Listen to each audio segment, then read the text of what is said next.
గజ్జెగదలించి ఆడు రంగస్థలంబు ఇది మరణదూత తీక్షణమౌ మృత్యులలయ అవని పాలించు భస్మ సింహాసనంబు. ఇప్పటికీ మీరు డైలాగులు ప్రాక్టీస్ చేయడం అన్ని చేస్తుంటారని విన్నాను.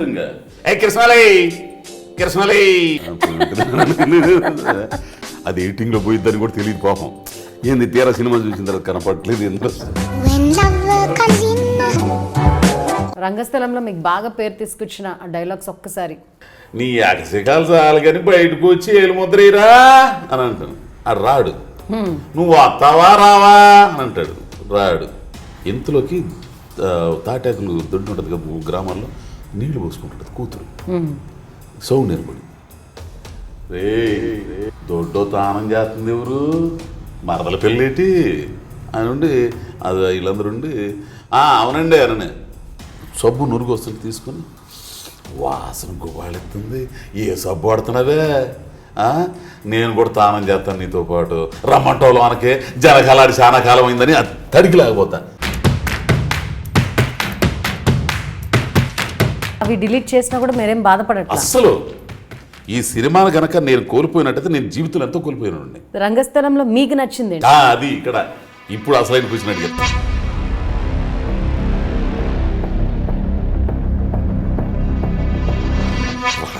అసలు నేనైతే ఎక్స్పెక్ట్ చేయను. సినిమా పీపుల్ కొంచెం భారీ గెటప్ తో ఉంటారు, మీరు చాలా సాధారణంగా మోడర్న్ భారతీయుడిలా కనిపిస్తున్నారు. అన్ని ఆకలి దరిద్రం అవమానం అన్ని చూసేసిన తర్వాత ఇప్పుడేదో అవకాశాలు వచ్చిన తర్వాత దీన్ని చూసి నేను గొప్పగా ఫీల్ కానీ జీవితం కదండి, ఏం చూసుకొని గర్వపడాలండి. ఒక 5 నిమిషాలు గ్యారంటీ వాళ్ళ లైఫ్లో.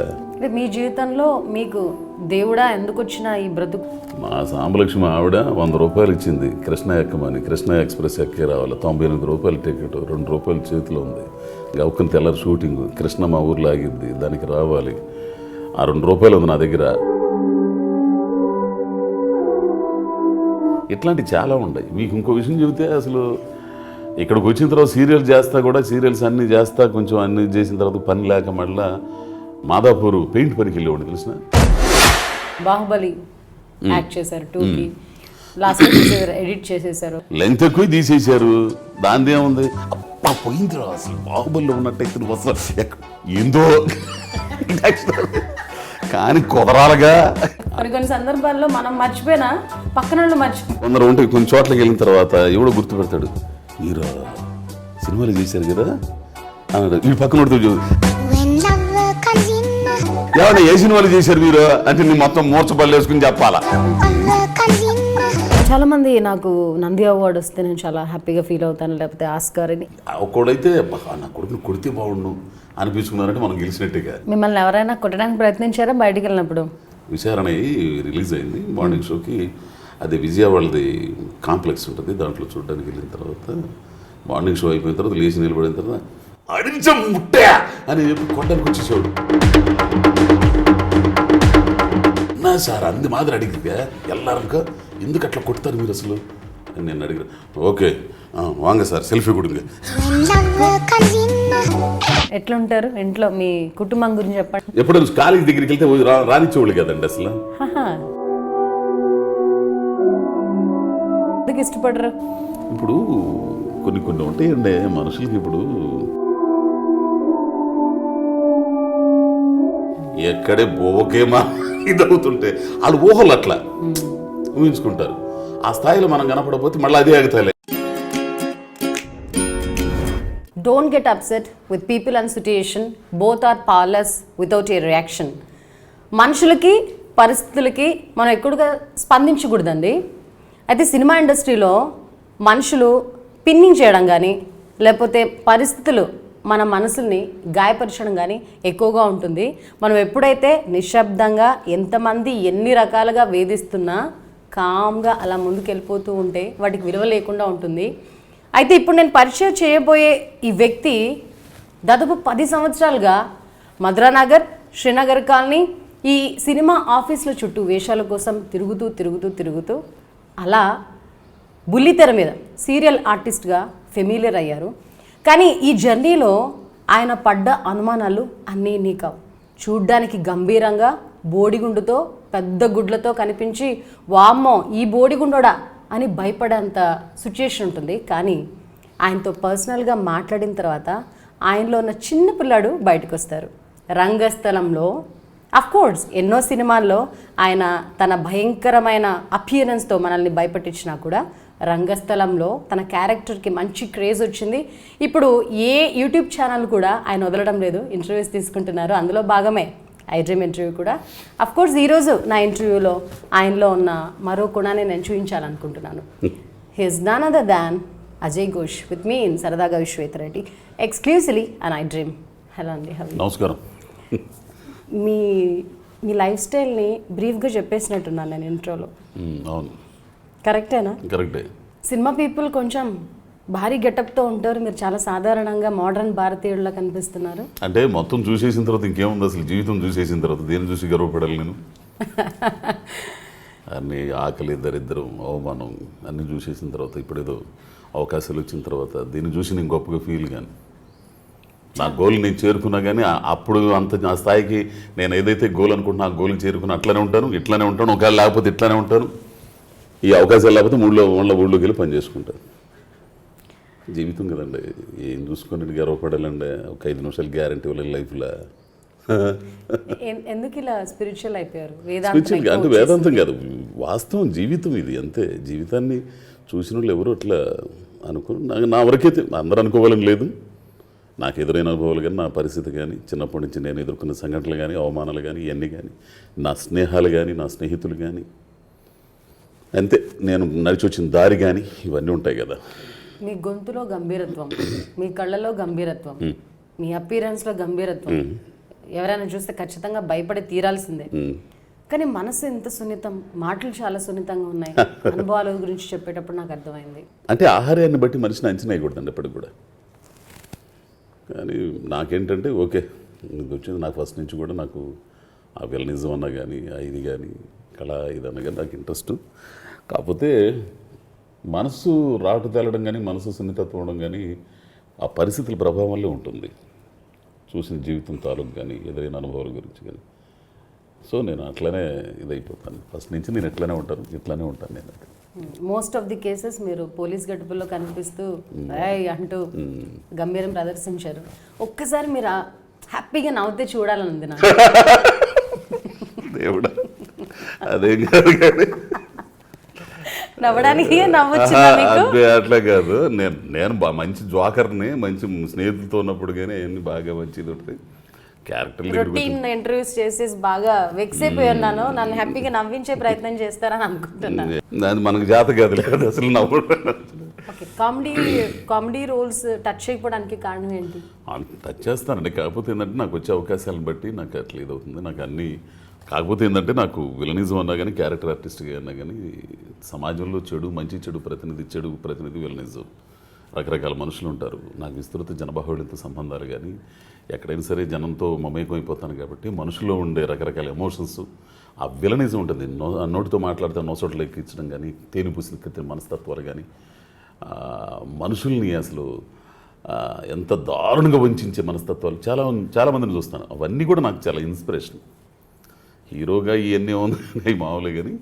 సో ఆ క్యారెక్టర్లు చేసేటప్పుడు ఆ ఇంట్రెస్ట్ నాకు చేయాలని, అది అట్లా నేను నన్ను ఇన్స్పైర్ చేసిన వాళ్ళు శివరంగారావు గారు కానీ, అక్కడి నుంచి ఇప్పుడు దాకా నా లెజెండ్, నా ఆరాధ్య నటుడు కోట గారి దాకా వాళ్ళ స్థాయికి వాళ్ళ పక్కన ఒక చోటు అట్లా అంటే వాళ్ళ నీడలో నిలబడే చోటున దొక్కితే చాలనేది నా గోలు.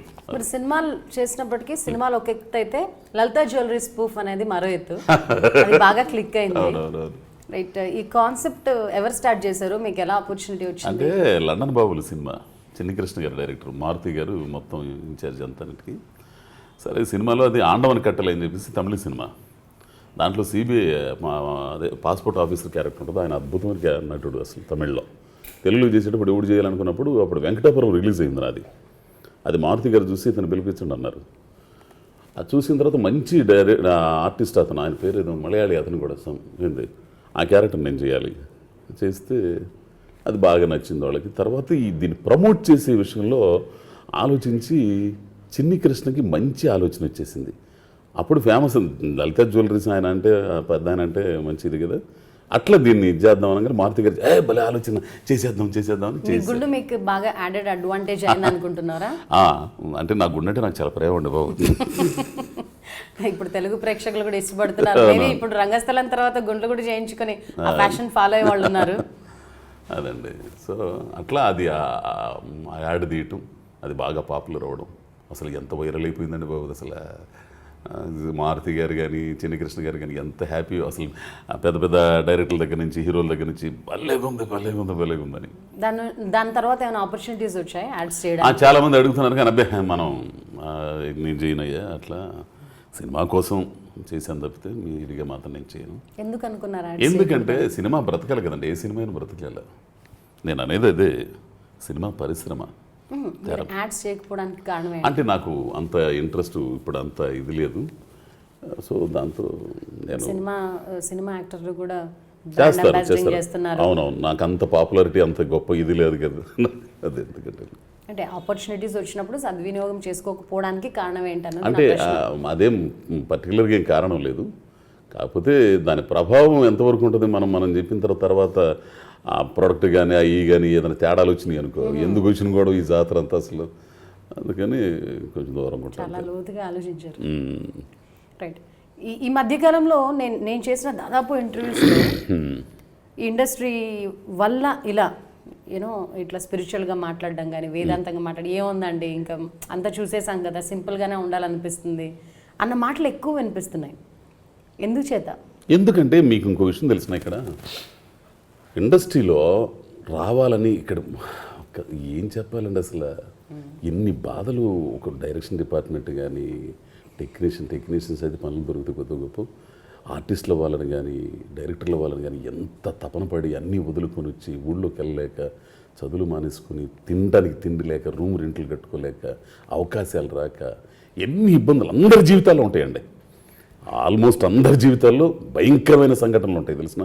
ఇప్పుడు ఈరోజు అవకాశం వచ్చిందని నేను చెప్పుకోగలుగుతున్నా, కానీ అవకాశం రాక కొన్ని సందర్భాలు కొందరు అయితే ఆ టయానికి అన్నం టయానికి రూమ్కి వెళ్ళిపోయి ఏదో వండి ఉంటారులే అని చెప్పేసి గౌకుని తినేసి, ఒక సందర్భంలో ఒక్కోళ్ళు అయితే ఆ లంట్లు మొత్తం అన్నీ కడిగేసి కుర్రోళ్ళై మొత్తం రూమ్ శుభ్రం చేసి అన్నం తినేసి వెళ్ళిపోవడం.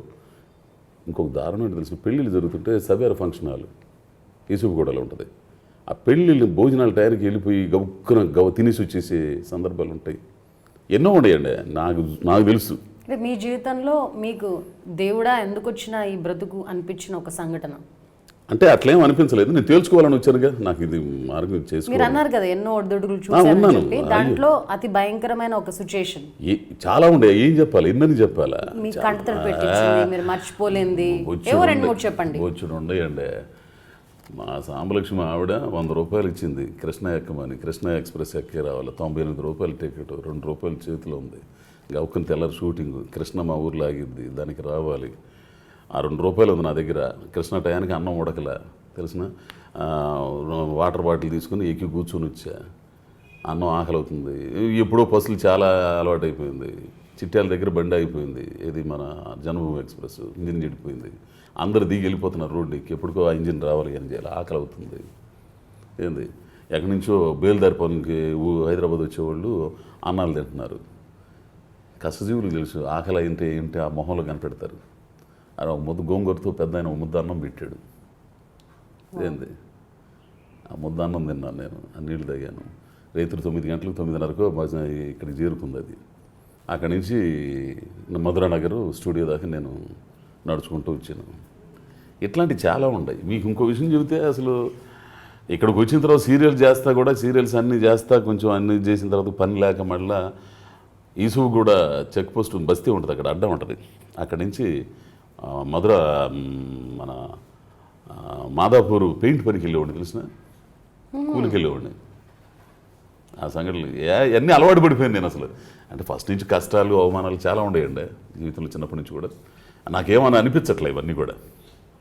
అవన్నీ చూసినా కూడా ఈరోజు తినడానికి కొంచెం తింటున్నా కానీ కష్టపడడం వచ్చాం అంతే తప్పితే దీన్ని చూసి అట్లా మీరంత సింపుల్గా ఉన్నా బయట మిమ్మల్ని చూసే పబ్లిక్ మిమ్మల్ని పొగుడుతూ ఉంటారు, మీరు బాగా చేశారండి అంటారు. రంగస్థలం తర్వాత ఇంకెక్కువగా అప్రిసియేషన్స్ ఎక్కువ అవుతుంటాయి కదా, ఇట్లాంటివన్నీ చూసినప్పుడు ఏమనిపిస్తుంది? ఏమనిపిస్తుంది నాకైతే ఏదో అనుకుంటున్నాను.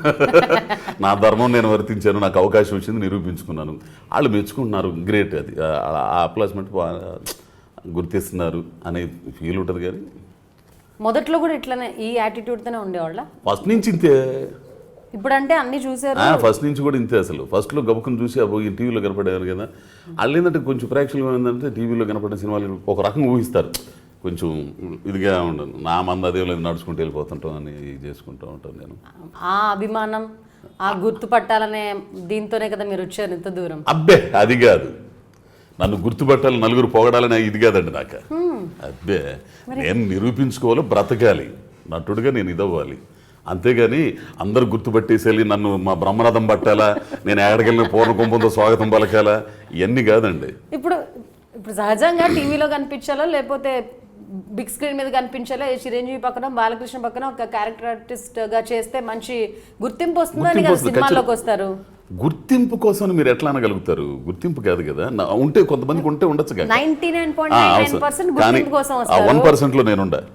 డబ్బు కోసం అయితే మీరు చేసే కూలి పని చేసుకోవచ్చు. ఇక్కడ ఇంకో విషయం నాకు తెలిసింది, నటన నేను నిరూపించుకోలేదు, నాకు ఒక అంబిషన్ ఉంది, దానికోసం నేను వచ్చాను. ఏంది దాంతో బ్రతకాలి, దాంతో కూడా బ్రతుకు వచ్చింది కదా. నాకు ఈ సమాధానం అర్థం కానట్టుంది, కొంచెం డీటెయిల్గా చెప్పండి. నా క్వశ్చన్ ఏంటంటే, ఏమంటే గుర్తింపు కోసం కాదని మీరు అంటున్నారు, గుర్తింపు కోసం చాలా వరకు సినిమా ఇండస్ట్రీకి వస్తారని అని నేను అంటున్నాను. కేవలం డబ్బు కోసమే ప్రూవ్ చేసుకోవాలి అంటే చాలా రంగాలు ఉన్నాయి కదా. నేనైతే నటుడు అవ్వాలని కోరికండి నాకు, నా ఫస్ట్ నుంచి ఆలోచన ఉంది. ఏంది నేను కూడా నాలో ఉన్న ప్రతిభను నిరూపించుకోవాలి, ఏంది రకరకాల క్యారెక్టర్లు చేయాలి. ఎవరైతే ఇన్స్పిరేషన్ అని చెప్పానో ఈశ్వరంగారావు గారి దగ్గర నుంచి రాఘగోపాలరావు గారు, నాగభూషణం గారు, ఆర్ నాగేశ్వరరావు గారు, వీళ్ళందరి కోవకులతో అట్లాంటి క్యారెక్టర్లు చేయాలి మనం.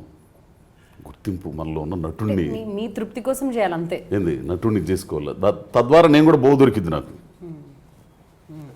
ఏంటి అనేది. దాంతో ఇదైంది. అయితే అందరు నన్ను గుర్తుపెట్టాలి, ఇది చేయాలి. తర్వాత గుర్తుపెట్టడం, ఇవన్నీ చేయటం, ఫేమ్ రావటం, ఇవన్నీ మన సహజం. అయ్యాన్ని ఎంత మనం వద్దనుకున్నా వస్తున్నప్పుడు మనకు వచ్చే పాజిటివ్ వైబ్రేషన్ వేరు ఉంటాయి. అది ఇప్పుడు అందరూ ఇప్పుడు ఈ రంగస్థలం తర్వాత నా లైఫ్లో ఎప్పుడు లేదు ఇట్లా. ఏ ఫోన్లు కానీ అందరు కానీ ఇది అవుతున్నారు. అవునా అంత గొప్పగా చేశానని, సమ్మర్ హాట్లో కూడా చల్లగా అనిపిస్తుంది, అంత గొప్పగా చేసానా అనిపిస్తుంది ఒక టైంలో. అయితే మాత్రం నాలో ఉన్న నటుడిని నాకు నేను తృప్తి పడే విధంగా, నాకు ఛాలెంజింగ్గా ఈ సినిమా మాత్రం ఇన్నాళ్ళకి నాకు. చాలా సందర్భాల్లో సినిమా ఇండస్ట్రీలో ఒక సక్సెస్ చూసిన తర్వాత, ఒక సర్టైన్ స్టేజ్ దాటిపోయిన తర్వాత ఒక కైండ్ ఆఫ్ ట్రాన్సిషన్ స్టేజ్ అంటారు కదా. ఇప్పుడు ఏంటి, ఓకే అందరూ పొగిడేశారు, అంతా బాగుంది, పీక్స్కి వచ్చేసింది నా రికగ్నిషన్, ఆ టైంలో కూడా ఒక టెన్షన్ మొదలవుతుందండి. ఏంటది? దీన్ని ఎలా కాపాడుకోవాలా అని. ఈ రికగ్నిషన్ ఇప్పుడు మీరు ఏదైతే అనుభవిస్తున్నారో అది దాన్ని ఎలా కాపాడుకోవాలని టెన్షన్ మొదలవుతుంది కదా, అదేమైనా ఉందా మీలో? నాకు అది అసలు వేయలేనిది. ఇప్పుడు ఇక్కడ నుంచి ఇక్కడికి వెళ్ళాను, అక్కడి నుంచి మళ్ళీ వెళ్ళాలి, మెట్టెక్కాలనేది లేదు. అంటే నన్ను గుర్తించి నేను ఏదైతే సాధించగలనుకున్నా ఆ క్యారెక్టర్లు ఇస్తారన్న ఆశ ఉంది అంతే. ఏంది దీన్ని కాపాడుకోవాలి, ఖచ్చితంగా గుర్తిస్తుంది ఇండస్ట్రీ. ఖచ్చితంగా డైరెక్టర్లు అందరూ గుర్తిస్తారు. ఆ కథలకు సంబంధించి క్యారెక్టర్లు అజయ్ ఘోష్ పనికి వస్తాడు అనుకుంటారు. ఇప్పుడు సుకుమార్ గారు చూశారు, సుకుమార్ గారు చూసి ఇచ్చారు కదా, సరే అట్లా ఇంకా మంచి క్యారెక్టర్ ఛాన్సెస్తో అనే ఆలోచన వస్తుంది అంతే అనుకుంటున్నాను నేను. అది మీరు ఈ ఇంటర్వ్యూస్లో చెప్పారు, ఇప్పటిదాకా చేసిన వాటిలో ఇంకా ఇది చాలా బాగా చేశాను, నాలో ఉన్న నటుడిని తృప్తిపరిచే విధంగా రంగస్థలం క్యారెక్టర్ ఉంది అని చెప్పారు కదా. నేను అది ఈ రంగస్థలమా లేకపోతే ఇంకేమైనా ఉన్నాయా మీరు ఆల్రెడీ చేసిన మూవీస్లో? తమిళ్ విచారణ ఉంది కదా, విచారణ ఆస్కార్కి 2016 ఆస్కార్కి ఇండియా తరఫున ఎంట్రీ ఇచ్చింది కదా, దాంట్లో అద్భుతమైన క్యారెక్టర్ అది. దాని తర్వాత నేను అంతగా అంటే జ్యోతిలక్ష్మి పూరి గారు ఇచ్చింది ఒక రకంగా ఆయన గాడ్ ఫాదర్ ముద్రేశాడు విలన్ అని. ఆ తర్వాత చేశాను ఈ క్యారెక్టర్, ఎస్పెషల్లీ శేషనాయుడు క్యారెక్టర్ మాత్రం నాకు మంచి నన్ను నేను పరీక్ష పెట్టుకోవడానికి కానీ, నన్ను వెలికి తీసుకోవడానికి కానీ నాకు బాగా ఉపయోగపడింది. ఇంకా నన్ను నేను పదును పెట్టుకోవడానికి, ఇంకా మంచి మంచి క్యారెక్టర్లు చేయడానికి కూడా. అది ప్రతి సినిమాలోనూ ఏదో ఒక నేర్చుకుంటుంటాం. ఇప్పుడు రంగస్థలం సినిమాలో ఇంత అప్రిసియేషన్ వచ్చిన ఈ మూవీ క్యారెక్టర్ అండ్ సుకుమార్ గారితో పనిచేస్తున్నప్పుడు మీరేం కొత్త విషయాన్ని నేర్చుకున్నారు? అంటే చాలామంది అంటే నా జీవితంలో మంచి మంచి డైరెక్టర్లతో పనిచేశానండి, కొద్దిగా చేసినా కానీ. బాపు గారితో, లెజెండ్ బాపు గారితో, ఈటీవీ సోమన్ గారితో, టీవీ ఇండస్ట్రీకి వచ్చేసరికి అశోక్ రావు గారు, పృథ్వీవర్మ గారు, చాలామంది ఇట్లా చేశాను, అనిల్ కుమార్ గారు, వీళ్ళందరూ. ఇక్కడికి రాగానే వెట్రిమారన్ తమిళ్, పూరి జగన్నాథ్, ఈయన రాజమౌళి గారు, బాహుబలి 2లో చేశాను, కానీ లెంగ్త్ అవ్వడం వల్ల నాకు ట్రాక్ తీసేది జరిగింది. ఒక అద్భుతమైన డైరెక్టర్తో పనిచేశాను, చాలా నేర్చుకున్నా. ఏంటి చాలా నేర్చుకున్నా, ఎట్లా నటుడిగా ఎట్లా ఉండాలి, ఎట్లా వాళ్ళు చెప్పింది మనం ఎట్లా ఆకలింపు చేసుకోవాలి, మనలో ఉన్నదాన్ని ఎట్లా ఇది చేసుకోవాలి, ఇవన్నీ మనిషిగా ఎట్లా ఉండాలి, ఏంది ఎక్కడ తగ్గాలి, ఎక్కడ నెగ్గాలి, ఎన్ని ఉంటాయి కదా కొన్ని. వాళ్ళందరూ కూడా ఒక గొప్ప మనస్తత్వాలు గల వాళ్ళు. వీళ్ళందరూ కూడా చెప్పిన నలుగురు కూడా, నాకు పనిచేసిన నలుగురు కూడా ఒక మేధావితనంతో, ఒక విశాల హృదయంతో ఆలోచించే మనుషులు వాళ్ళందరూ కూడా.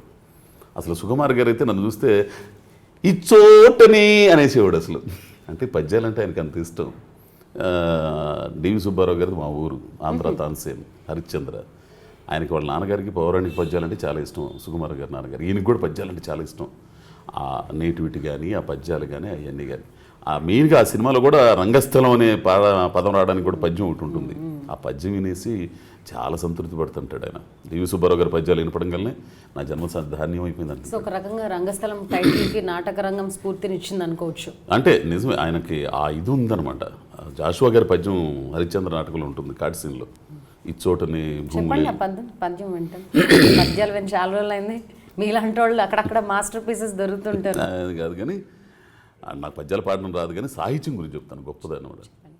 ఇచ్చోటనే సత్కవీంద్రుని కంహనికలము నిపులలోన కరగిపోయే,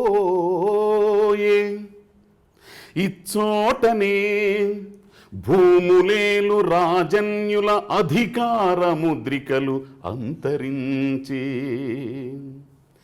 ఇచ్చోటనే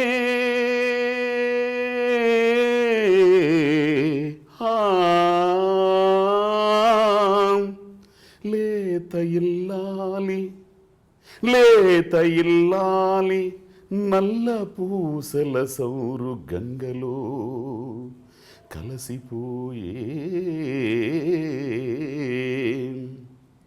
ఈ చోటనే ఎట్టి పేరెన్ని కన్గొన్న చిత్రలేఖకుని కుంచియు నశించే,